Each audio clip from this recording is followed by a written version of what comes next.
muy malo. Roto el pato de vestuario. La interpretación siempre negativa. Siempre negativa. Nunca positiva.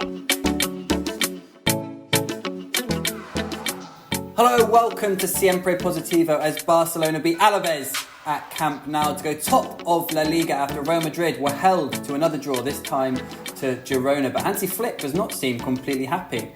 I wonder why. I'm Sam Marsden, joined by Rik Sharma and Tony Juan Marti. Rik, how are you doing? Yeah, I'm doing well. I have to say I don't know if enjoyed is the right word, but I'm kind of fascinated by that image you allude to of Hansi Flick looking devastated on the bench and Rafinha trying to console him. Yeah, it's a fascinating video clip, and I know it's just 3 or 4 seconds and people may think we're making a lot of it, but everyone's making a lot of it. It is sort of a fascinating sort of insight or reveal into something which I'm sure we're coming to. Thanks for getting up to do the podcast this morning, by the way, Rik, at nearly midday in your dressing gown. Yeah. Yeah. I don't think there's anything wrong with wearing a dressing gown at nearly midday on a wintry morning. It's sunny, but it's a bit wintry. To get back to the classic weather chat at the start of the pod, but dressing gown is comfortable to sit in at home to record a podcast in. I think there's nothing wrong with it. Yeah, Tony, come estem?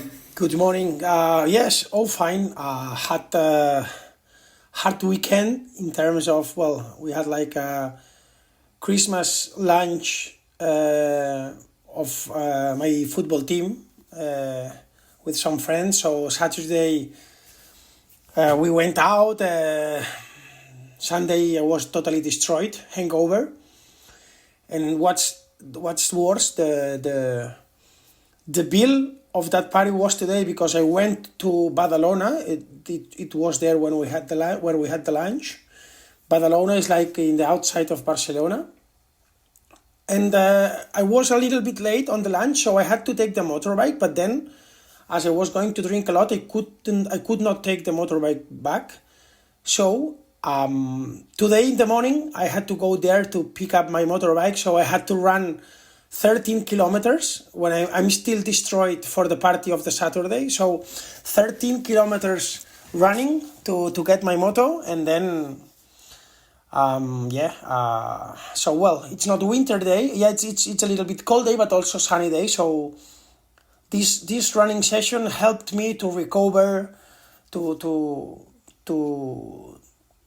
finish the feeling of hangover. Had a shower, so now full power. Much different morning from Rik Sharma, of course. Tony, I'm sure the run was quite nice, but you do know it's not the year 1500 anymore. There are other ways to cover 13 kilometers than on foot.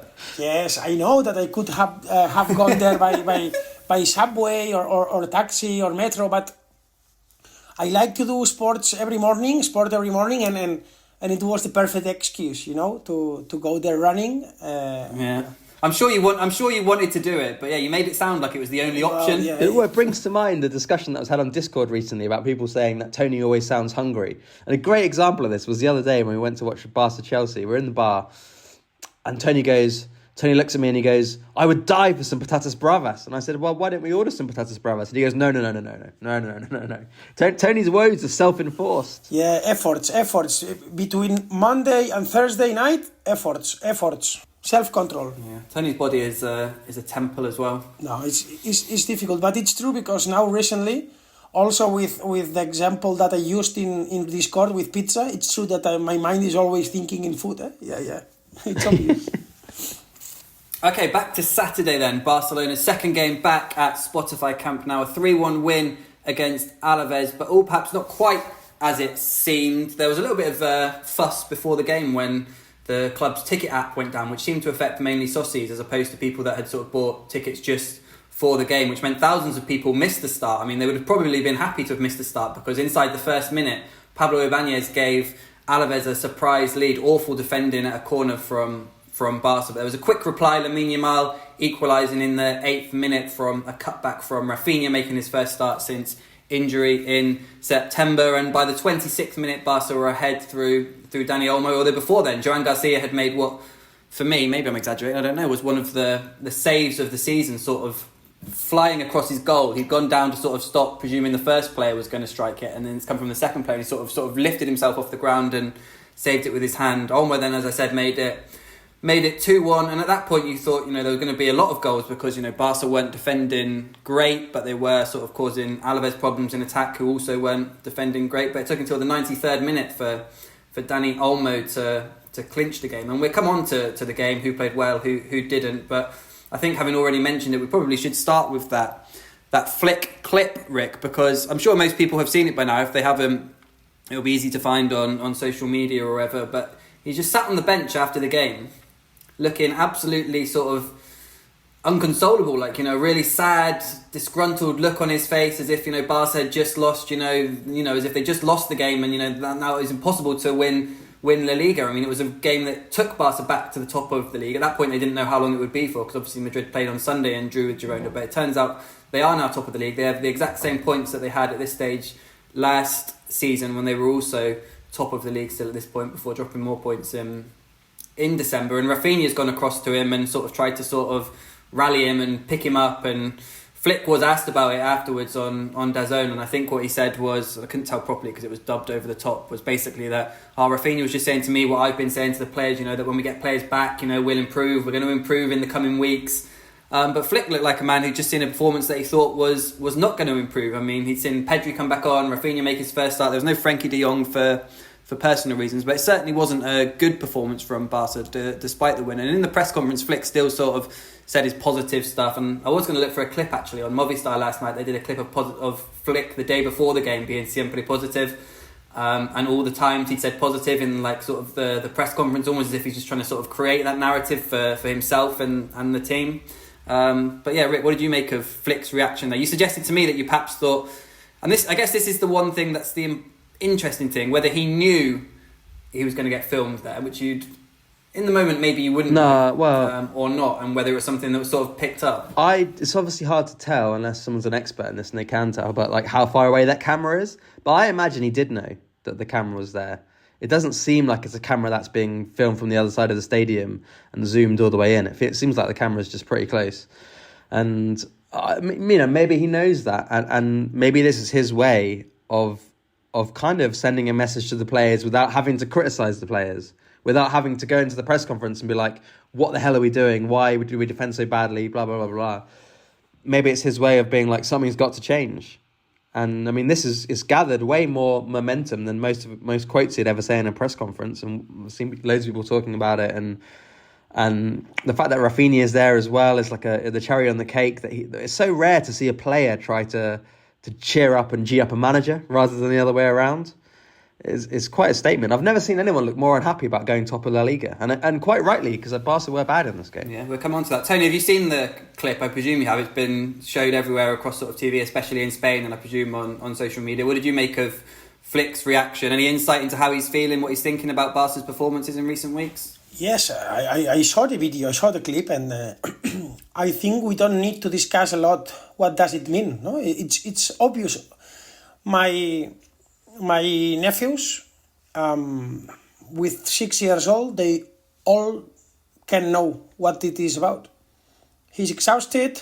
He sees that the team is not progressing. At least in this beginning of the pod, I'm happier because listening to Sam after the game against Athletic, it seemed the resurrection of Barça, perfect Saturday, and I told you, the test is Stamford Bridge. Now, I'm happy that you learned that this game against Alavés means absolutely nothing. In fact, it was a shit. You should have conceded more, and it's totally unuseful. And the proof is that mood of Hansi Flick, it's obvious. He's exhausted. He sees that the team is not progressing. He sees that the team is not doing nothing different. He sees that performing like this, you are going nowhere. You just are walking, ¿cómo se dice el corredor de la muerte en inglés?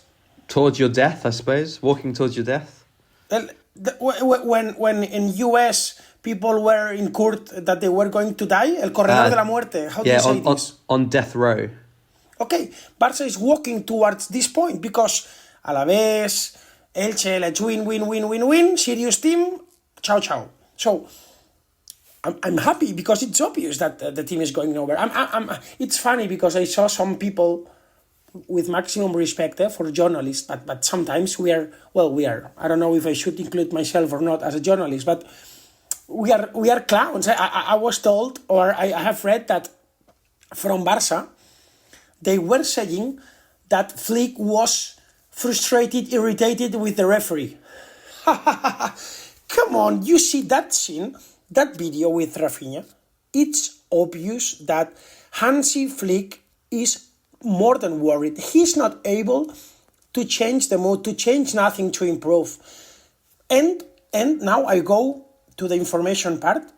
My information, maybe it's not right, maybe it's wrong information, but my information is 2 points. First point, Hansi Flick has now big problems of energy. According to some people, he already started the season very tired with some internal things. Some people in the club, they have big doubts that he will stay one more season. Even if, I want to make it clear, football is matter of mood. Maybe the mood is this now. He can be telling people that he doesn't see himself prepared to be there another season, but then if you win 10 games in a row, your mood changes, and then, oh yes, I will stay. So just quickly on that, Xavi, a perfect example of I'm going to stay, I'm staying, and then 2 months later, actually, I'm leaving. Exactly. So don't take it ultra seriously, but it's true that people close to the coach, they say that right now they think he will leave at the end of the season. And the second part, what makes me not more worried, but makes more sense for me to this situation is that important people in the club, now I say important people, before I said people from the club, now I say important people in the club are starting to little by little lose trust, lose confidence in Hansi Flick. And when this happens in Can Barça, it means more gossip, more noise, something like kind of motor starting to do it noise. Little by little, not as Xavi, not like Xavi yet, but little by little. More noise. So, to sum up, I think it's not about journalists that we are crazy and we want to make noise. I think that, something is going on with Hansi Flick in terms of he's now, for me, not being frustrated anymore. Being frustrated was the previous level. Now we are in a level which is more than frustration. I would say mentally exhausted a little bit. I also think it's the Atletico game on Tuesday is kind of involved as well. I kind of think Flick's sitting there thinking, if we play like this, like we played against Alavés, against Atletico, we're going to get absolutely battered on Tuesday. It's probably what he's thinking.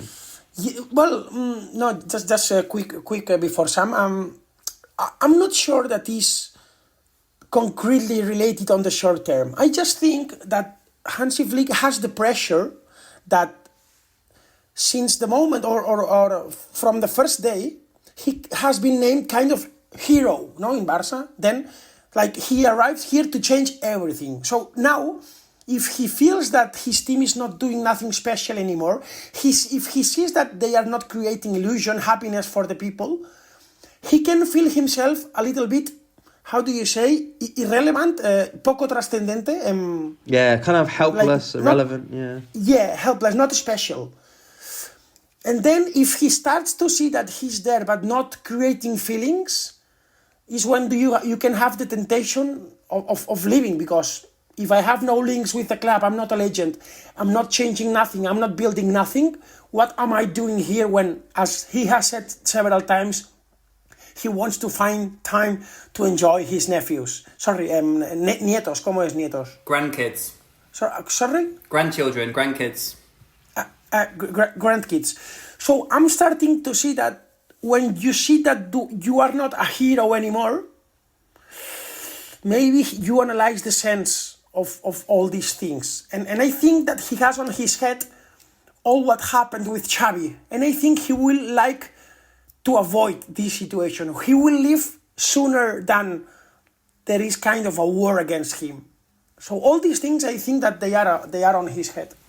Yeah. Tony, just to go back to one thing that Rick's not said but raised before about whether it was completely natural or whether he sort of knew he would be picked up by cameras. I'm inclined to think, knowing Flick, I mean, if it was someone like Mourinho, you might think that's completely planned and he's done it for a reason to get a reaction from the press or the players. I think being Flick and knowing how sort of much he avoids any sort of controversy or questions, or tries to at least, certainly in specific moments, I think it was just a natural moment. I mean, the expression was natural. I don't think you can fake that reaction or try and put it on as a show. Yes, I am with you. I think that you have to be very, very, very crazy to fake these things. Then he deserves an Oscar. If he was doing theatre, he deserves an Oscar. But for me, it was natural. The way that he's there, like disappointed, frustrated.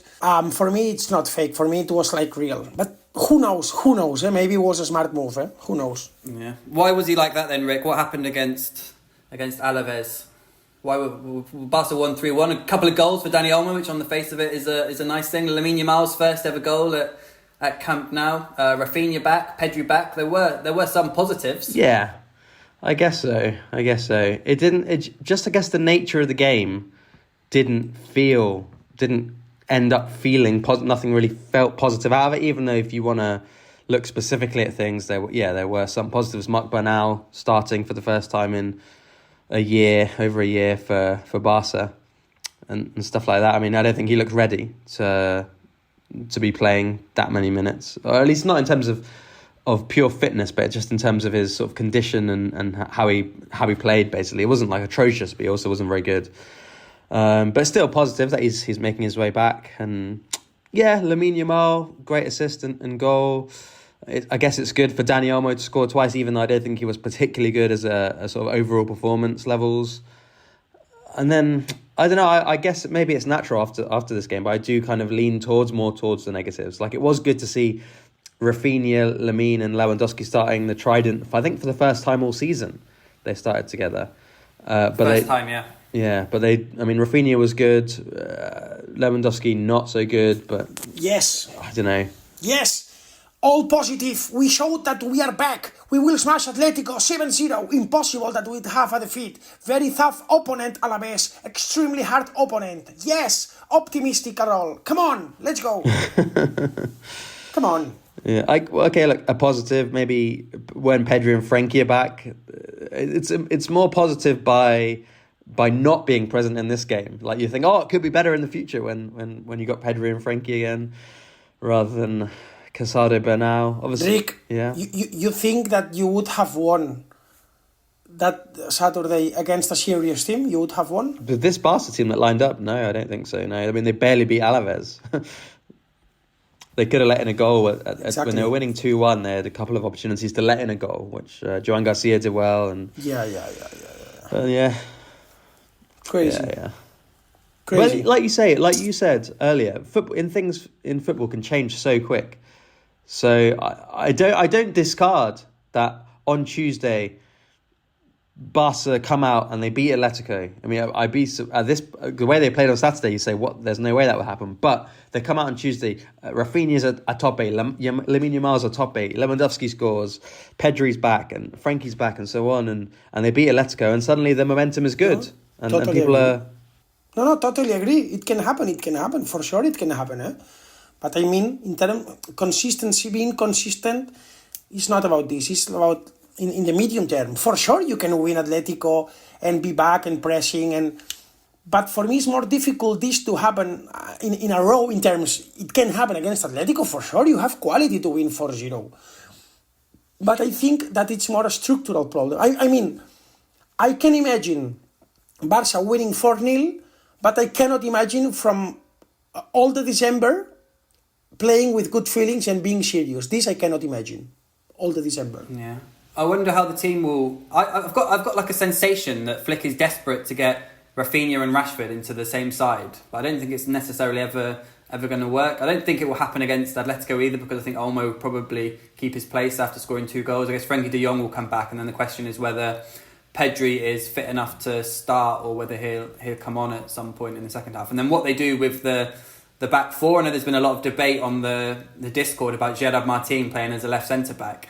I think sort of 2 things can be true here. One, he sort of highlights the the necessity or sort of the improvements Barca can make with someone who's left-footed and can slightly pass out from the back better than, or just can pass out from the back. But yeah, I mean, defensively, you know, imagine him against a Soloff or a Julian Alvarez, and you can imagine him getting torn all over the place. He had a few dodgy moments against Alavés, so I wonder what pairing Flick's thinking of for this game, because I mean, I know there's a lot of hate towards Araujo at the moment, but he's also sort of not trained on Monday, still with some sort of stomach bug given to him by Chelsea.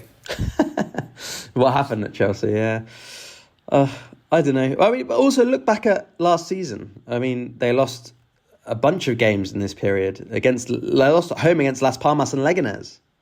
So this kind of performance was kind of like those games, except this time they managed to win.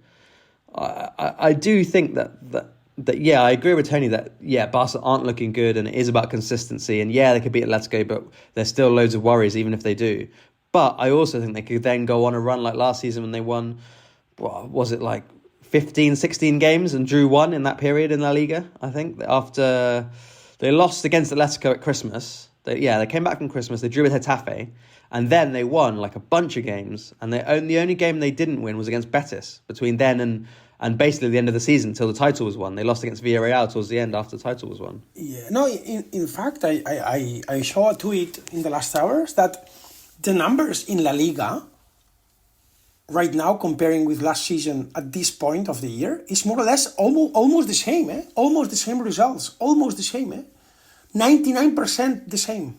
I would say that the difference, apart from the feeling, is that you concentrated maybe the bad feelings on that shit November, and right now maybe you are more equilibrated, more balanced in terms of splitting these bad results, you know, not getting really good speed. On the last year you had a very high speed, and then you crashed in November. But the fact that right now you have more or less the same points, it shows that in average, you are not worse off than the last year in terms of points. But for me, yes, in terms of feelings. Yeah, and in terms of ceiling, in terms of how rhymes, but how high Barca played last year at best, we haven't seen them get close to that level so far. Exactly. Well, I think for me, at this point, it feels like they're too dependent on probably certain starters, i.e. Rafinha and Pedri.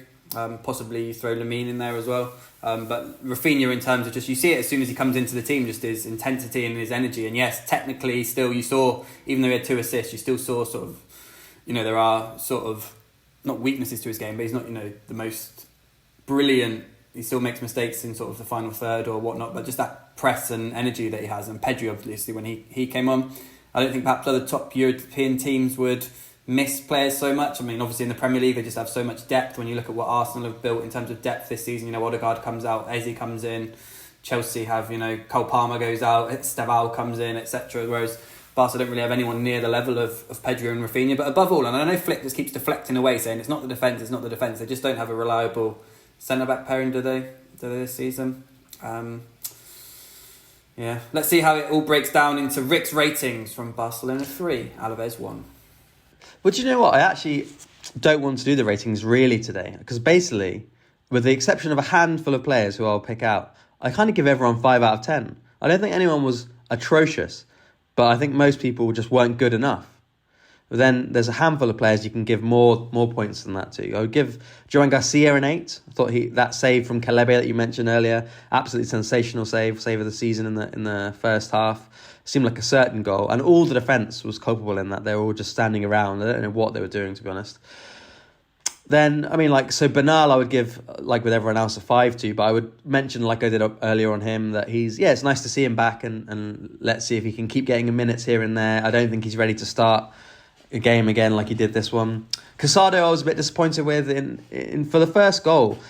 Ultimately, either clear it off the pitch, like straight behind for another corner if you want to clear it, or unless you think you genuinely can clear it properly. What he did was just absolutely psychotic, like half clearing it back into the box, creating more chaos in his own box. That's not a good decision. If either don't touch it or put it behind for a corner, or if you're absolutely 100% certain you can actually clear it, then clear it.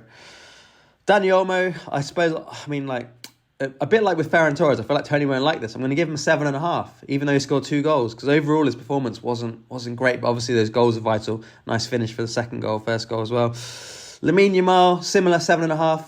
Nice goal and set up the second Olmo goal. Lewandowski, I think I can give him a 4, maybe slightly worse than the other players, because he really was invisible for me. He didn't contribute anything. And Rafinha, I'll give an 8 to. Nice to see him back, and good energy and pressing. Yeah, there's a real squeeze at the top of La Liga now. Barcelona top, 34 points. Real Madrid second, 33. Villarreal third, 32. And Atletico Madrid fourth, 31. So just 3 points between the top 4. And ahead of a huge midweek round of fixtures, because Barcelona host Atletico Madrid and Real Madrid go to Athletic Club, having drawn their last 3 games against Rayo, Elche and now Girona. It's a bit of a weird fixture calendar, because Real Madrid have got, will that be their 4th away game in a row? Yeah, 4th away game in a row, although it really was 3, but this has been moved up because of the Spanish Super Cup in January, why these games are happening. Of course, and Barça have 3 home games in a row, because it was Elche at the Olympic Stadium before the international break, right? Yeah, but that makes more sense, because Barca played the first bunch of games away while they were still waiting for Camp Nou, so it makes sense for Barca to have some home games. But I don't understand why Real Madrid had 3 in a row before this 4th one. Yeah, but it's looking like a decent title race at the moment. Obviously, we spoke about it last week, and you downplayed Villarreal and Atletico. I guess Tuesday's going to be a big chance for Atletico to really put themselves in the mix, having now won 6 in a row. And so, as I said last year, sort of risen, not from nowhere, but they're kind of, to be 3 points back has felt to me last week, I said, has kind of come about quite quickly. I was wrong about, maybe not Villarreal, but I was wrong about Atletico, I think. But actually, I wasn't wrong about those things. What I was wrong about, and what I think maybe we were all wrong about, was how good we thought Barca and Real Madrid were at the start of the season. When I remember there was a pub where we thought, these Real Madrid look efficient, if not brilliant. They look very efficient and quite solid under Alonso, and they should get a high points total. And Barca, towards the start of the season, looking good. They're going to build up. They're going to get better. When Lewandowski's back and so on, they're going to possibly get to 100 points.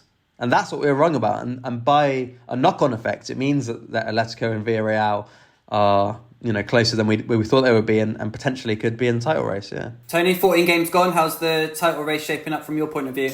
No, I don't think that Madrid is the pro. I mean, it's separate levels, separate things. Of course, that it can give you some trust to be on top, but Madrid is really struggling to find a solution. It reminds me what was happening with Xavi, a lot of noise regarding Xavi Alonso. I see that is a really weak team right now in terms of not being balanced. Girona were able to create too many counterattacks. For sure, this can give Barca some hopes, or more than hopes, more time. No, it gives you time, because each defeat or each time that Madrid drops points, it's like kind of 2, 3, 4 relaxed days in Barcelona, and these relaxed days allow you to work a little bit and buying time until you are better. As I always say, the difficult thing is to be better than the last season. In this debate, I have had it with a lot of people, but do you think that if this Barça that is not playing brilliant, last year maybe you have the excuse because people were enjoying a lot the way Barça were playing every Saturday, but if you ask to Barça supporters, playing like this, that is not being brilliant, but if playing like this, you win La Liga, at the end you end up winning La Liga. But in quarterfinals, for example, of Champions League, you are knocked out of the Champions League in hands of Bayern or PSG or Arsenal. Will the people be happy?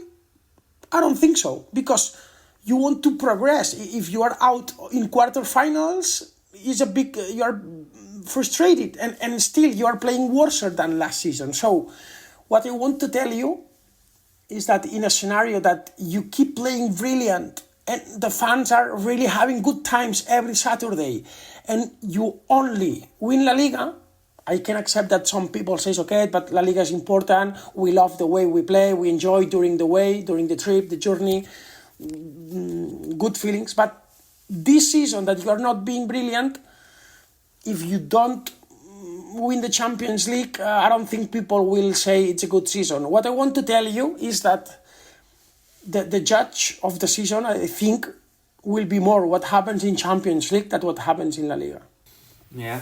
We'll clip it there because there's not going to be a long shelf life for this podcast with Barca playing Atletico on Tuesday at 9 p.m. But we'll be back on Wednesday on Patreon for subscribers with the reaction and thoughts from that Atletico Madrid game, whatever happens. And we also have a Q&A coming up on Patreon this week. I believe Rik has already opened up the comments for questions on Patreon. Yeah, we've got lots already. Getting any questions that you feel went unanswered today, such as I have some hypothetical questions, some grandma bicycle wheels questions for Tony about expectations and how this season might be judged if it had been sort of last season, Flick season and the change in bar, etc. Or if but we'll save them for... Also, if anybody wants to praise Ronald Araujo a little bit, it will be fine, because in Discord I'm only reading criticizing. Well, it's... To be fair, it's Rick Sharma with different usernames, no? You know, Well, I like Araujo. I mean, historically, lately he's obviously been a disaster. But I mean, I've been Araujo's biggest defender over time. But I would say, Tony's been doing some Araujo fishing on the Discord. Yeah, he's been talking about making a pizza with mouldy cheese, which Araujo is the mozzarella. Well, it's true that, to be honest, there is one pizza in which there is no mozzarella needed. Normally, it's called marinara. It's only tomato and a little bit of garlic. There is no... Joe Walker's favourite. Yeah, but then for the stomach, it's a problem, this kind of pizza. Is it? Some people can't eat cheese. No, there is no cheese on this pizza. Yeah, but some people can't eat cheese. Does that mean if you can't eat cheese, you can just never win the Champions League? Yeah, but if you cannot eat cheese, better don't ask for a pizza, ask for a salad. Here we are talking about food again. Well, we changed food. We changed food for Burnley. It's an upgrade. But actually, one thing I was just going to say before we finish, don't talk to me about Burnley. Don't want to hear about Burnley. Is what if the expectations at some point, they're obviously being dragged down by how bad Barca have been. There's a chance they get reset. So if Barca are bad for a few more weeks, then suddenly everyone's like, oh, this season's a complete write-off. And then Barca surge back and win La Liga. At the end of the season, people are happy a little bit again, rather than sad, because they've already decided, oh, we can't win anything. We can't win the Champions League. We can't win La Liga. Yeah. This true. Yes, this could be true. If at the end there is like a comeback and you win La Liga with emotion, yeah, it can have a better taste on your mouth. This is true, but taste again, food again. Here we go. No, but at the end, this is about Champions League. It's all what everybody expects. As I say, this is what it is. Barça is a big club. Barça supporters, they don't know how many leagues, how many premiers Liverpool has.